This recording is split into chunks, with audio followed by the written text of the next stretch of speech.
Well,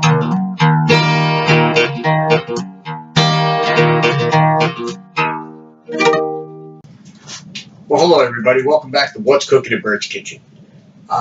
Today, we're not going to cook anything that we're going to eat because we have some very, very important friends in our lives, specifically our dogs. So what I'm going to teach you today is how to make snacks for your dogs, something to give them when they come in, they've done something good. Pretty much all natural. You'll know all the ingredients in it. There won't be any chemicals or anything like that. And no offense to the companies that make these things with their preservatives, et cetera, et cetera. But you can do this on your own. And why not do it? And the ingredients in there are going to be very healthy for them and have benefits that the boxed items just aren't going to have. So let's get started. First thing we're going to need. It's going to be our Cuisinart. And some baby carrots.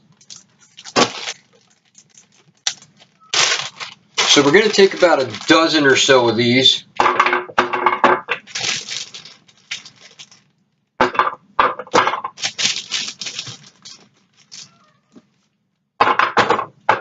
Let's say 15. That looks about right. We're going to turn these into a puree, almost like pumpkin that you get out of a can, with a little olive oil. Olive oil is just amazing for the dogs. I always put it on my dog's food. Keeps their coats, even with a wired hair terrier, keeps their coats just amazingly soft.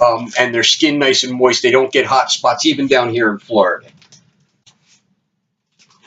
So we're going to add olive oil, about a tablespoon or two. And we're going to turn this into a puree.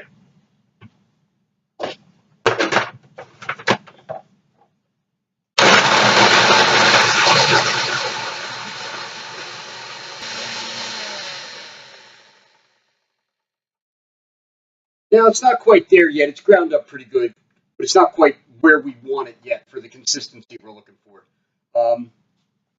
What we're going to add to this, 2 more ingredients. A 1/4 cup of peanut butter. Use organic whole peanut butter. Make it yourself if you're that ambitious. This is just, a brand name store-bought peanut butter. But get a 1/4 cup of that in there. As well as 2 eggs.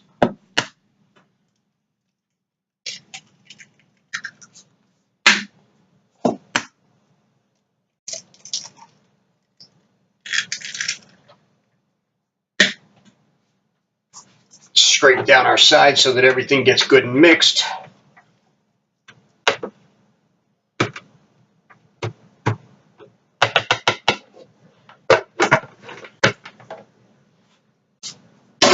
And run it through here for 30 seconds to a minute. Get it, to a nice pure puree.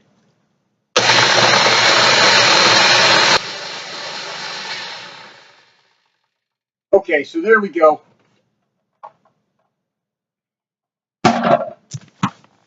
As you can see, it's a nice liquidy consistency. Okay, so now we've got our paste. We're going to tighten it up with flour. That's the only other ingredient. Meanwhile, what I've done is I'm preheating my oven to 350 degrees. Because we're just going to add some flour here, roll this out, bake it. Boom, done. Then you've got treats for your dog, and there'll be quite a few. So let's get this all into another bowl. Because if you try and add the flour here and get this to the right consistency inside the food processor, you'll burn out your motor on that. This is a rather thick dough. We're making biscuits for your dog, after all. And they're not the fluffy buttermilk type biscuits that your mom used to serve you at Sunday dinner. Now, what we're going to do, for the last ingredient, we're going to add 2½ cups, there's 1, of flour. Now, you may go as high as 3, depending upon, where you like the dough to be, but I found that 2.5 is where I need to be.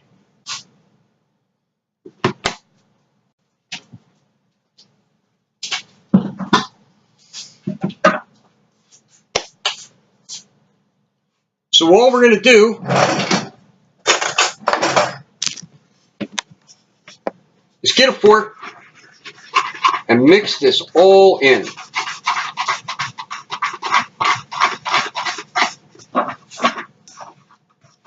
And you'll see it's thickening up. Now the beauty of this is you've got olive oil in there, which is wonderful for your dog's coats. I put it on a few drops on my dog's food every night. And I never have a problem with hot spots, itching, hair loss. It's wonderful. The other thing is we've got carrots in here. Carrots, lots of vitamins, vitamin A, amazing for them.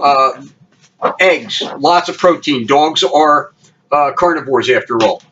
Protein is what they thrive on. So, your eggs given good amount of protein. Then you got peanut butter, and who just doesn't love peanut butter? Dogs love peanut butter. That adds a little bit of flavor to it. And the whole thing is, this is really natural. You could eat this yourself. Don't know that you'd enjoy it, but you can eat it yourself.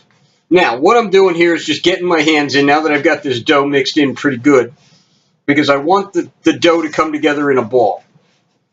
I could do this with a mixer, but I actually like using my hands.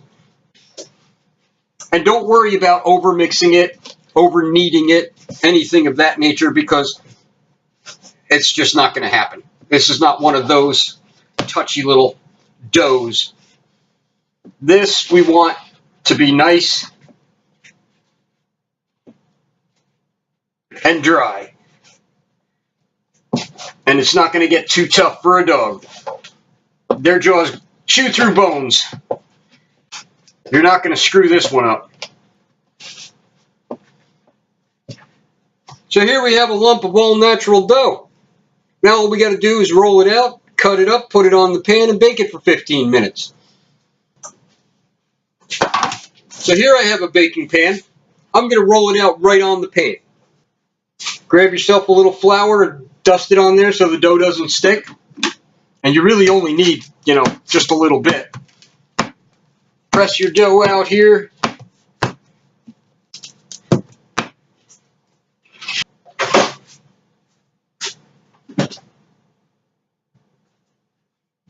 Get your favorite rolling pin, dust it with a little flour.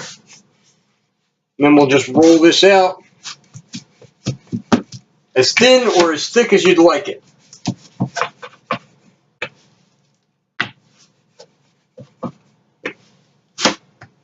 Now, if you want, you could do this on a cutting board or a counter. I try and get the dough onto the pan before I cut it up, because that way I don't have to chase 3,700 pieces of little dough from counter onto the pan. But you get the idea. Nice flat dough.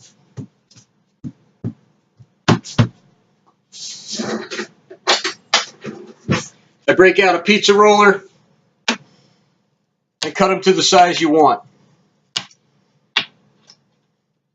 I'm cutting mine into about half-inch squares because I have little dogs. And let's face it, they're dogs. They forgive you. So if they're not, picture perfect in size, I'm sure they'll forgive you. Okay, so here we go. Our dough is ready to go. All you do, pop it in the oven. 15 minutes. Okay, so our 15 minutes is up. Thank you, Andy Warhol. Only a few of you will get that joke. And there's our biscuits. They're nice and they're not too tough and crunchy, but they're nice and fully cooked all the way through. Now we're going to let them sit for about 10 minutes. We'll then scoop them off, put them into a container, stick them in the fridge because you're working with, vegetables and egg and things like that. Even though it's cooked, let's put them in the fridge just to keep them going a little longer. But this will last you. They're good for at least a week, probably longer. Might never really make it that far because I spoil my dogs. Okay, so it's been 10 minutes. Things are pretty well cooled off. Easily grabbable. Straight off the pan. Let's watch. See if they're any good. Mary, would you like? Would you? Sit. That's my girl. Hey, come on. Come on. See? Pure joy. And I got tons of them right here for next to nothing. Stuff I had in my house. Well, thanks so much for spending a little time with us today. And please come back next time. Find out what's cooking in Bert's kitchen.